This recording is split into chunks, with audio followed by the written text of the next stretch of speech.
Il est pas chambé mon décor un peu? Est-ce qu'il est pas chambé ce décor putain? Il pète des culs, franchement j'ai un décor qui pète des culs. Bonjour à tous et à toutes, on se retrouve pour une toute nouvelle vidéo. Une vidéo assez particulière puisque c'est la première fois que je fais ce format là. Et j'espère que ça vous plaira d'ailleurs. Et pour ne pas changer, on va parler de James Bond. Oui mais Clément, pourquoi tu fais que parler de James Bond? On n'était pas là pour ça à la base. Nous, ce qu'on voulait, c'était des pranks, des expéditions, des conneries comme ça, quoi, comme tu faisais avant. Alors, je suis désolé si je parle encore de James Bond. C'est vrai que j'en parle beaucoup. Et je vous le dis tout de suite, vous allez encore en bouffer pendant de nombreux mois encore, puisque j'ai encore toute la rétrospective 007 à terminer. Il me reste au moins une bonne quinzaine de vidéos. Plus, bien entendu, cette vidéo-là, cette vidéo théorie. Il va y aussi y avoir une vidéo qui sera le prochain James Bond qui devrait pas tarder à sortir. Oh, il y aura aussi des top 5, des top 10 sur James Bond et sur tout l'univers créé par Ian Fleming. Donc vous inquiétez pas, pour ceux qui adorent James Bond, vous y trouverez énormément votre compte sur cette chaîne pendant ces prochains mois. Pour les autres, je suis désolé. Je suis clairement désolé, mais ne vous inquiétez pas, vraiment ne vous inquiétez pas, puisqu'il y aura des expéditions bientôt. Voilà, le tournage de la prochaine expédition est acté. Voilà, j'ai tout écrit, j'ai écrit le lieu, on a trouvé le lieu, on a tout trouvé, on a fait plein de recherches, et on part à la sortie du confinement. On va partir une nuit quelque part. Voilà, il y aura 3 vidéos, ce sera une expédition divisée en 3 parties, puisqu'on va faire 3 urbex, dont une de nuit. Voilà, c'est ça qui va se passer dans les 3 prochaines vidéos expéditions. Vous devrez trouver ces vidéos à partir de janvier. Il y en aura une par mois normalement, mais le tournage n'est pas encore fait. On ne sait jamais avec le Covid ce qu'il peut arriver, mais ne vous inquiétez pas pour les fans d'expédition et d'urbex. Ça va bientôt arriver. Pour tout ce qui est des pranks, des conneries un petit peu comme ça, bon, il y en aura moins, ça vous vous en doutez. Maintenant, je vais plus laisser la place à tout ce qui est cinéma, tout ce qui est montage un petit peu expérimental et tout ce genre de choses-là. Grindelwald, non, c'est du plastique ça. Vous avez jamais vu mon chat d'ailleurs, hein. Je vous montre, hop, c'est Grindelwald. Voilà, je vous montre Grindelwald, ça fera plus de vues. Voilà, c'est mon bébé. Tu dis bonjour? Non. Non, tu veux pas dire bonjour à la caméra. Voilà, je présente mon chat Grindelwald. 6 mois, une tête de con. Il fait chier le monde, enfin bon, tout va bien, tout va bien, tout va bien. On est là pour parler aujourd'hui de James Bond, de No Time to Die, et en particulier d'une théorie que je me fais dans ma tête depuis voilà l'annonce du casting. Le personnage de Rami Malek, à savoir Safin, est-il en fait le Dr No? Voilà, c'est une théorie que j'aime bien me faire. Je me la suis faite depuis les premières images du méchant du prochain film, et je me disais putain, il a une bonne tête de Dr No celui-là. Et c'est là que dans ma tête ça fait exactement, ça fait exactement comme ça dans ma tête. Et donc du coup, je me suis posé pas mal de questions à ce moment-là. Je me suis dit putain, ça serait charmé quand même, ça serait vraiment génial. Et au fur et à mesure des affiches, de la promo, des trailers, je me suis rendu compte que c'était de plus en plus plausible. On peut en parler maintenant.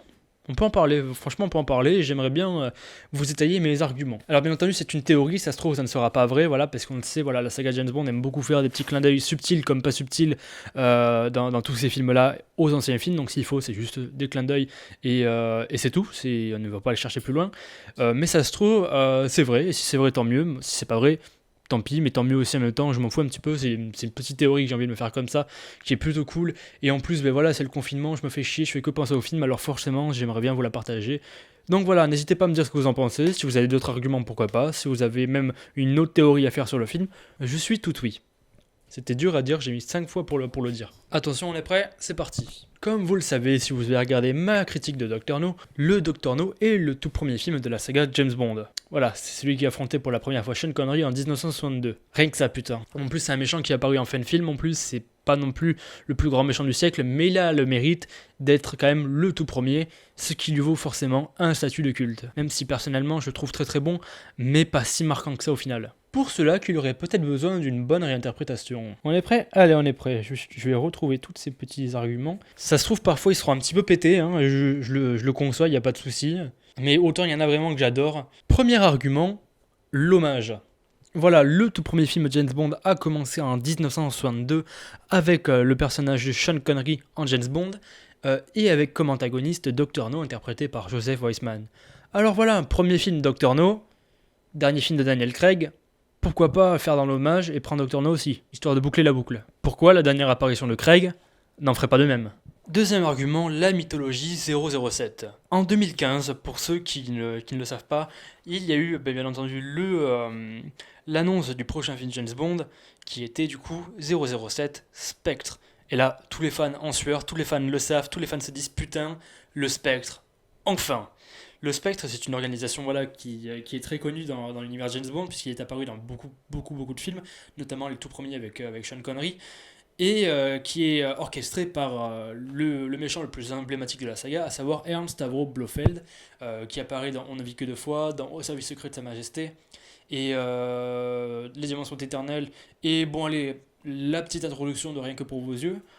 Donc voilà, tout le monde se disait, qui dit Spectre, dit forcément Retour de Blofeld. Et c'est là que le méchant a été casté du coup, et il s'agit de Christophe Waltz, et c'est là que tout le monde a commencé à paniquer un peu. Voilà, il y avait eu déjà plein de théories à l'époque comme quoi Christophe Waltz serait un Stavro Blofeld, mais au final on s'est rendu compte que non, il serait nul autre que Franz Oberhauser, le demi-frère de James Bond.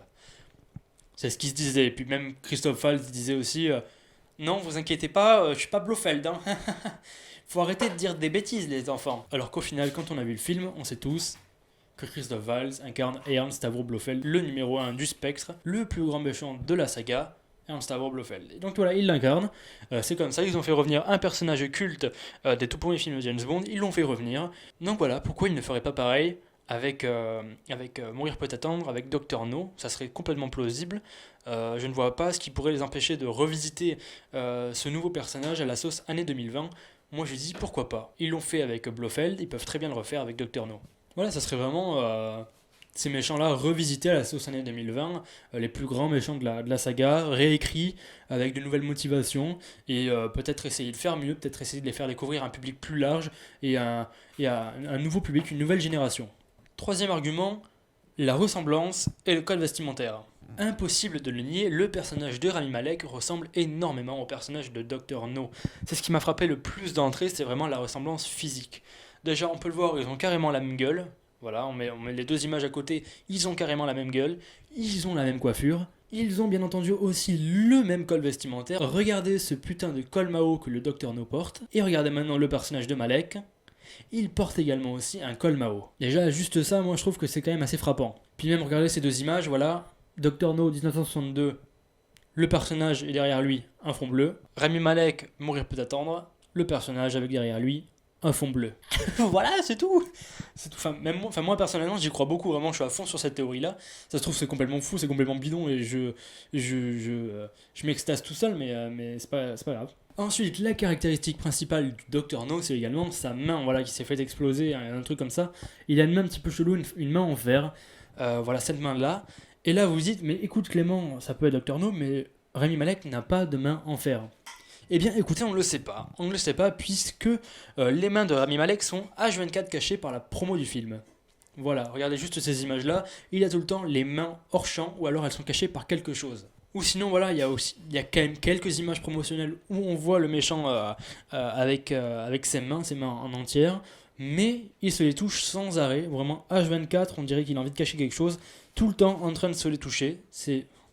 Il est tout le temps en train de se toucher ses mains, c'est tout le temps ça, et c'est le seul moment où on voit ses mains, c'est quand il se les touche et quand il essaie certainement de se cacher quelque chose. Ou alors elles sont cachées par des gants. Quatrième argument, le décor. Voici ici un plan du film Dr No sorti en 1962 dans lequel nous pouvons voir une base militaire au bord de la mer. Cette base militaire est en train d'exploser. Et maintenant passons au trailer de No Time to Die. Voici ici une station, pareil, une sorte de base un petit peu bizarre, en pleine mer, qui est en train d'exploser. Je trouve que la ressemblance, encore une fois, est assez frappante. Et non, vraiment, je trouve ça vraiment bizarre et assez curieux. Bon, s'il faut, ça n'a rien à voir. Ça se trouve, c'est même pas une base de Dr No, on ne sait pas du tout, on n'a pas encore vu le film. Mais pour moi, ça me paraît encore plus suspect. De plus, on le sait, le tournage de Dr No s'est effectué en Jamaïque. Et le tournage de Mourir peut attendre s'est également effectué en Jamaïque. Voilà, là c'est quand même à faire un petit peu beaucoup quand même, hein. Les mêmes paysages, les mêmes destinations, tout le temps la même chose un peu. Donc voilà, le retour de Felix Leiter, parce qu'il ne faut pas l'oublier que Felix Leiter était aussi dans Dr No, ce genre de choses-là. En plus, je me rappelle que dans Dr No, au moment, ils sont dans une sorte de club jamaïcain, tout ça. Et on regarde Mourir peut attendre, il y a des images promotionnelles où on voit Felix Leiter et James Bond dans une boîte de nuit. Ça fait beaucoup, effectivement, ça fait beaucoup. Nouvel argument, ce plan-là m'a énormément frappé le jour où je l'ai vu. Il s'agit du plan où Rami Malek est en train de pointer un flingue sur une personne, on ne sait pas qui c'est. Je vois vraiment pas qui c'est. Peut-être Madeleine Swann, peut-être qu'il pointe Madeleine Swann, mais je suis pas sûr. Donc voilà. Et si on regarde en l'air, on peut voir une sorte de plafond quadrillé, un cercle avec une sorte de quadrillage, un grillage, des barreaux, quelque chose comme ça. Euh, un plafond qui peut être au final assez anodin, mais quand on s'y penche vraiment et qu'on a un petit peu le sens de l'observation et qu'on est un petit peu un fan de la saga, je pense, c'est un petit peu obvious. Regardez maintenant ce plan-là de Docteur No, ce putain de même plafond quadrillé avec des barreaux au plafond, le même, absolument le même. C'est la même chose, c'est carrément la même pièce. C'est bizarre et c'est le repère du méchant Docteur No. Donc voilà, c'est particulier.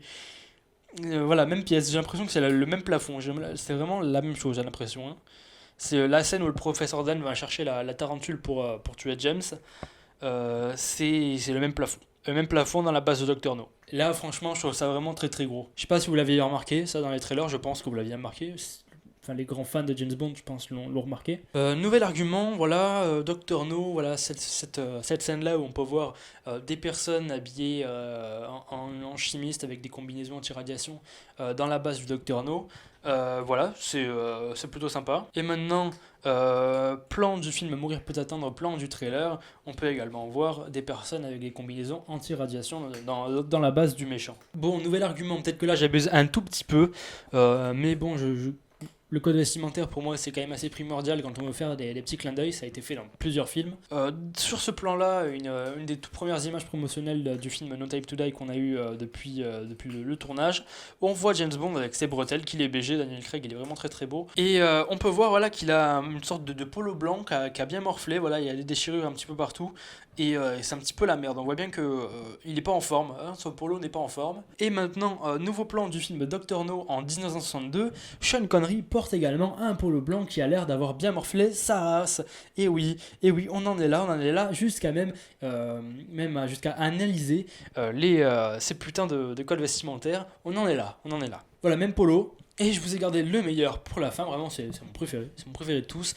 Le masque que porte Safin, le personnage de Rami Malek en début de film, parce que oui, on sait maintenant, la séquence d'ouverture va être la séquence dans la neige, voilà, ça a été dit par le réalisateur, je le savais pas, tout le monde disait que c'était Matera, mais moi j'en étais sûr à 400% que ça allait être la scène sur la banquise, j'en étais sûr à 400%, vraiment, c'était sûr que ça allait se passer comme ça, et on ne verrait pas James Bond dans cette intro-là, j'en étais sûr, clairement j'en étais sûr, on m'a traité de cinglé quand j'ai dit ça, mais bon. Le masque de Safin, voilà, qu'on voit qu'on verra certainement au début du film.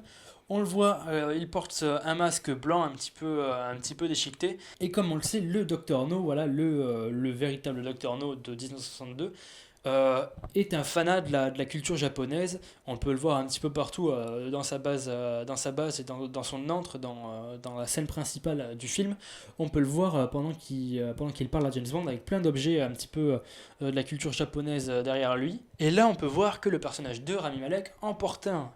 Et que également dans sa base militaire, enfin dans sa base en tout cas, il a également plein de petites œuvres d'art japonaises, ce qui peut également faire référence au personnage de Dr No de 1962. Mais la meilleure, c'est, savez-vous comment s'appelle ce genre de masque, des masques qui sont utilisés pour faire du théâtre japonais? Eh bien ces masques se prénomment les masques No, N-O-H, voilà. Non, c'est vraiment assez dingue hein, quand même. Non, vraiment c'est dingue. On appelle ça les masques No. Voilà, un peu comme le premier méchant de James Bond, donc c'est assez particulier. Rien que ça. Rien que pour le masque No, je trouve ça beaucoup trop flagrant et beaucoup trop gros. Ouais, vraiment beaucoup trop gros. Là même, si on le veut, on peut clairement l'appeler Docteur No, hein, ce personnage-là, hein, parce qu'on sait que c'est un scientifique, et comme beaucoup de scientifiques qui se respectent, ils aiment bien s'appeler Docteur. Quel scientifique connu qui se fait appeler Docteur Docteur Norman Osborn dans Spider-Man, scientifique qui se fait appeler Docteur. Donc là, on peut clairement déjà appeler ce personnage Docteur, et en plus, on peut l'appeler par une de ses caractéristiques et de ses passions, les masques No, le Docteur No. Déjà, rien que pour ça, on peut très bien l'appeler Docteur No NOH. Juste ça. C'était mes théories pour le personnage de Rami Malek, qui selon moi sera celui de Docteur No. Je pense également qu'à un moment dans Spectre, Madeleine fait référence à une personne qui est rentrée chez elle quand elle était enfant pour tuer son père, enfin sa famille, quand elle était petite. Je pense que le début de No Time to Die, ce sera également voilà, la scène que Madeleine a décrite dans Spectre, ces scènes-là du coup. Je pense que ça va être ça. Donc voilà, personnellement, on peut déjà appeler ce personnage Docteur No en soi. Reste à savoir si c'est vraiment le Docteur No. On verra pour le film. Mais déjà, subtilement parlant, on peut très bien l'appeler le Docteur No. Et puis bon, là, c'est peut-être mon côté un petit peu complotiste assez fou. Le premier mot du titre, c'est No. Voilà, No Time to Die. Voilà, ça c'est peut-être un petit peu tiré par les cheveux, mais euh, ça peut être sympa si ça s'avère être vrai au final. Voilà. Quoi qu'il en soit, on se donnera rendez-vous le 31 mars pour en savoir plus là-dessus. J'espère que le Grand Rex va faire une avant-première en mars et que le film va réellement sortir en mars cette fois-ci parce que j'ai pas envie d'avoir un troisième report, ça me ferait chier. Donc voilà, j'espère que cette vidéo vous aura plu. N'hésitez pas à me dire ce que vous en pensez dans les commentaires. N'hésitez pas à vous abonner, à partager, à liker, à mettre je sais pas moi, activer la cloche. Faites ce que vous voulez, il n'y a pas de souci. En tout cas, voilà, ça m'a fait plaisir de faire cette vidéo là. On se retrouve bientôt dans une prochaine vidéo. À très bientôt.